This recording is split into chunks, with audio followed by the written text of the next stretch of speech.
Hey everyone, welcome back to Sgcarmart. When it comes to executive saloons, the BMW 5 Series needs no introduction. Now, alongside the 8th generation of 5 Series being launched, we have its all-electric twin, the brand new BMW i5. And this car needs a little bit more introduction.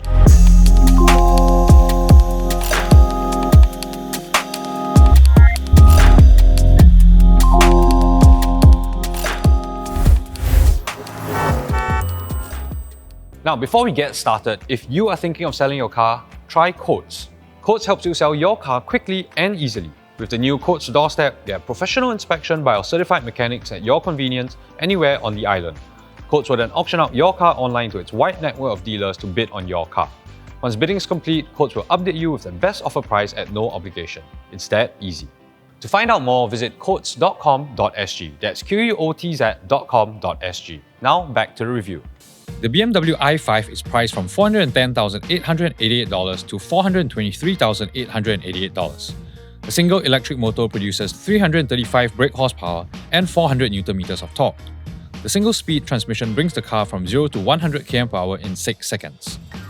The 81.2 kWh battery provides a drive range of up to 582 km. For more details on the BMW i5 or any other car, head on to sgcarmart.com to help you make the smart choice on your next car.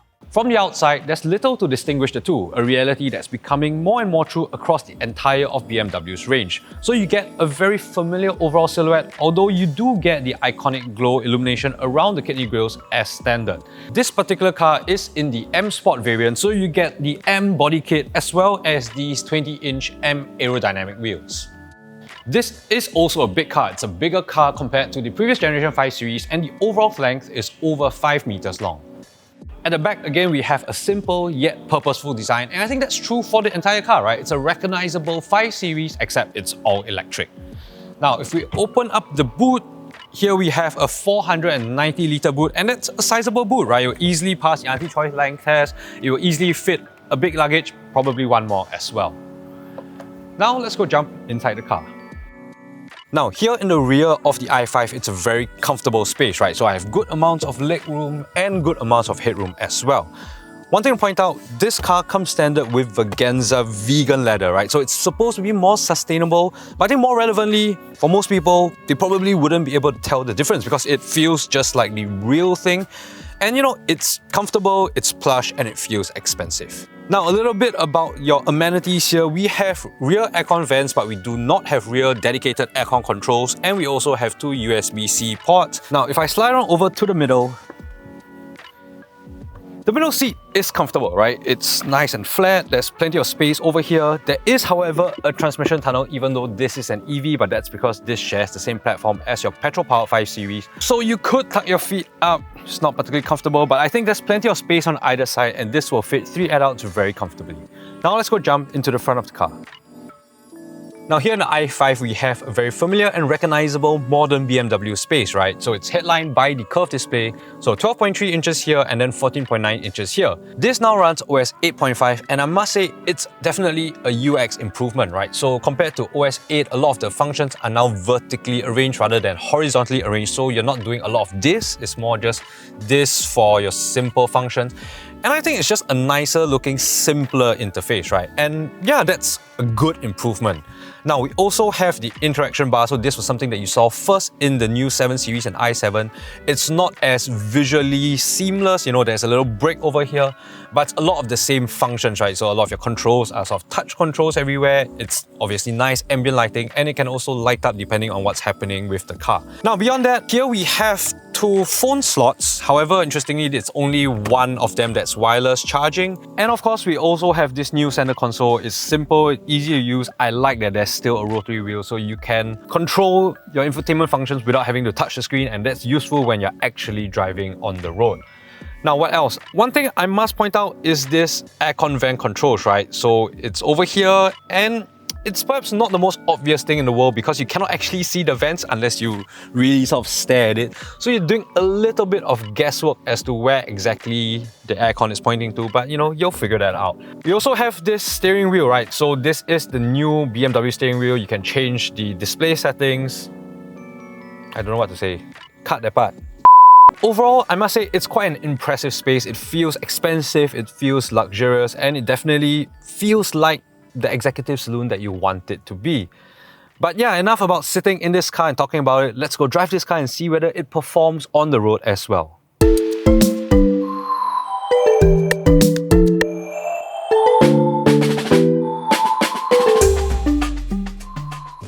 This is the eDrive40 variant, so we have 335 brake horsepower and 400 Newton meters of torque sent to the rear wheels, and you can actually get an additional 30 Newton meters of torque if you just hit the boost function. And you know, it's very quick, right? If you put your foot down, this car will do 0 to 100 in just 6 seconds, and honestly, that's probably quicker than anyone really needs the executive saloon to be.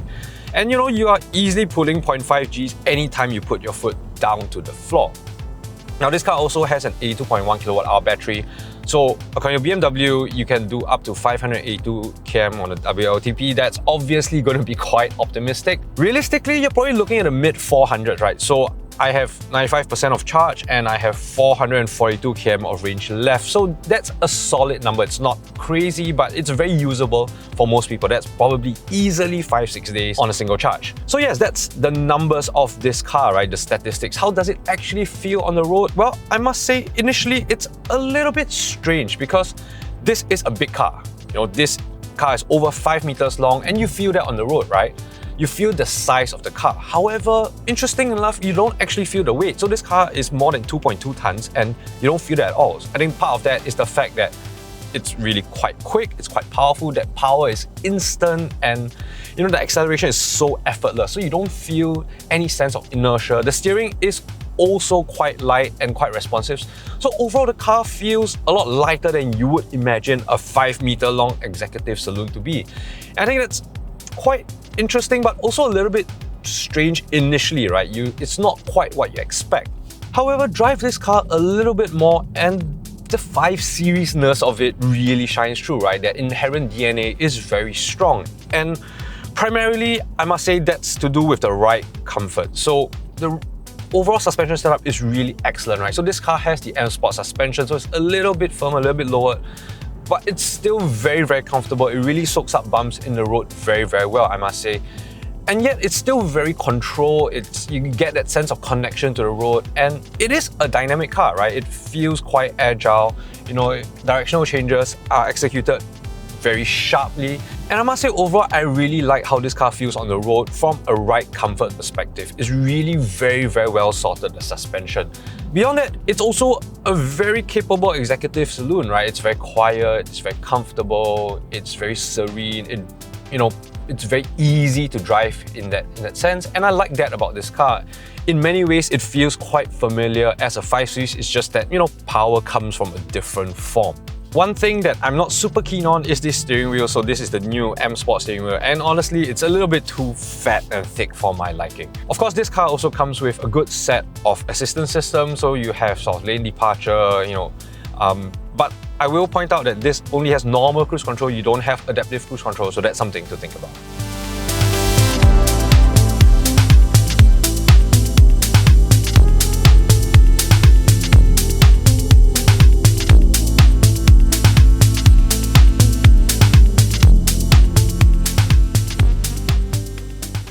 So the new BMW i5, is it a will buy, won't buy, or go try?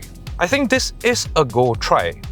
So in some ways, the i5 isn't a very complicated car, right? Some people will think of it as a sort of downsized i7, and that's probably true. In many ways, it is. And it fits in that overall BMW EV lineup in the exact same place the 5 Series would fit in BMW's typical petrol lineup. And overall, it's a very good, very capable EV and also a very convincing executive saloon.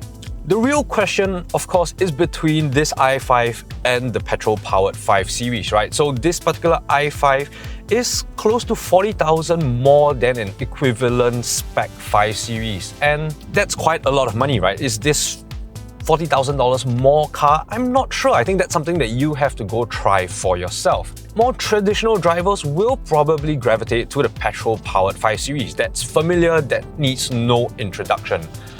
However, for the more forward-looking drivers, perhaps it's time to get introduced to this new i5.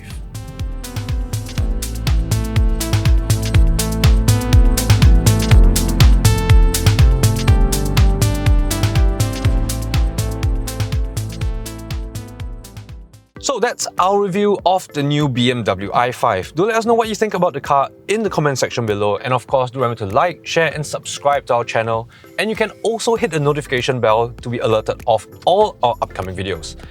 And of course you can also check us out on TikTok at Sgcarmart. So that's all I have. I'll see you soon. Bye! Mid 400s, I think that's a... Why is my voice so bad?